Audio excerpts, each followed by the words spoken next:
रामपुर में सुबह होती है, आसमान नारंगी और गुलाबी हो जाता है। रामकुमार, एक किसान, अपने खेतों में चलता है, अपने पैरों के नीचे धरती की धड़कन महसूस करता है। उसकी पत्नी सरिता एक साधारण खाना बनाती है, उसकी शांत ताकत परिवार को सहारा देती है। उनका बेटा मोहन रामकुमार के पीछे पीछे चलता है, मिट्टी के रहस्य सीखने को उत्सुक। परिवार का जीवन जमीन की लय से जुड़ा हुआ है, कड़ी मेहनत, आशा और विश्वास। शाम को वे नीम के पेड़ के नीचे मिलते हैं, साधारण सपने और चिंताएं साझा करते हैं। रामकुमार का धरती से रिश्ता पवित्र है। उसे विश्वास है कि अगर आप जमीन से प्यार करते हैं तो वह भी आपसे प्यार करती है। लेकिन इस साल आसमान खामोश है, धरती प्यासी है और आशा डगमगाने लगी है। बादल आते जाते रहते हैं, रामकुमार को डर लगने लगता है। मॉनसून फेल हो जाता है, रामकुमार की फसलें सूख जाती हैं और विलेज का कुआं सूख जाता है। हताशा उसे शहर जाने के लिए मजबूर करती है। उसके परिवार के गुजारे के लिए एक दर्दनाक चुनाव। सरिता की शांत ताकत और मोहन की मासूमियत उसके दिल पर भारी पड़ती है जब वह निकलता है। शहर कठोर है, शोर, भीड़ और एक कंस्ट्रक्शन साइट पर अंतहीन लेबरेरी। रामकुमार के हाथ, जो कभी मिट्टी को संवारते थे, अब ईंटें ढोते ढोते लहूलुहान हो जाते हैं। रातें अकेली होती हैं। वह घर की यादों और लौटने की उम्मीद से चिपका रहता है। वह हर रुपया बचाता है, अपने परिवार की जरूरतों के लिए आराम का त्याग करता है। शहर उसे उसकी पहचान से छीन लेता है। वह बस एक और मजदूर है, अपने खेतों के लिए तरस रहा है। केवल उम्मीद ही उसे थामे रखती है। उस दिन का सपना देखता है जब वह वापस लौट पाएगा। चिट्ठियां रामकुमार के लिए जीवन रेखा बन जाती हैं। उसके शब्द सरिता और मोहन को सुकून देते हैं। सरिता निराशा को नकारते हुए मोहन के साथ एक किचन गार्डन शुरू करती है, पानी की हर बूंद का समझदारी से इस्तेमाल करती है। मोहन अपने पिता की किताबों से प्रेरित होकर बोतलों और पाइपों से एक अस्थायी ड्रिप सिंचाई प्रणाली बनाता है।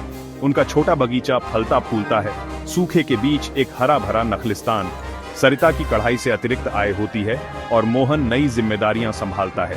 रामकुमार उनकी लचीलेपन के बारे में पढ़कर नई ताकत पाता है। वह साथ ही लेबररों से नई खेती की तकनीकों और सरकारी योजनाओं के बारे में सीखता है।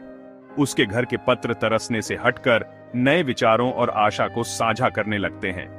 परिवार का दृढ़ संकल्प एक नई शुरुआत के लिए बीज बोता है। बारिश के वादे के साथ रामकुमार घर लौटता है, बदला हुआ लेकिन आशावान। परिवार का पुनर्मिलन शांत होता है, लेकिन उनके छोटे बगीचे की सफलता पर गर्व से भरा होता है। रामकुमार विलेज के साथ अपना नया ज्ञान साझा करता है। ड्रिप सिंचाई, मिट्टी परीक्षण, सूखा प्रतिरोधी सीड्स। संदेह बहुत होता है, लेकिन वह लगा रहता है।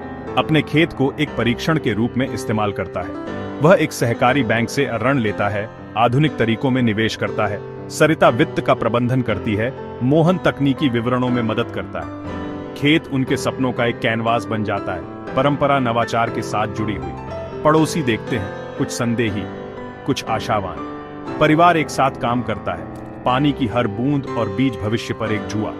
उनका प्रयोग विश्वास की एक छलांग है, उनकी आशा पहले से कहीं ज्यादा मजबूत है। रामकुमार का खेत फलता फूलता है, जबकि दूसरे संघर्ष करते हैं। उसका जुआ सफल होता है। विलेज, जो कभी संदेही था, अब उसका मार्गदर्शन चाहता है। फसल भरपूर होती है, ऋण चुकाने और अधिशेष बेचने के लिए पर्याप्त। रामकुमार की सफलता अधिकारियों का ध्यान खींचती है, उसे पहचान मिलती है। वह अपना ज्ञान साझा करता है, दूसरों को बदलाव अपनाने में मदद करता है। एक प्रशिक्षण केंद्र स्थापित किया जाता है और रामकुमार एक नेता बन जाता है। मोहन घर में और नवाचार लाने के लिए कृषि विज्ञान का अध्ययन करने का सपना देखता है। परिवार की यात्रा विलेज को प्रेरित करती है, अगली पीढ़ी के लिए एक भविष्य सुरक्षित करती है। रामकुमार अपने खेतों को देखता है, जमीन के सबकों के लिए आभारी है। धरती, जो कभी बंजर थी, अब आशा, कड़ी मेहनत और विश्वास के साथ फल फूल रही है।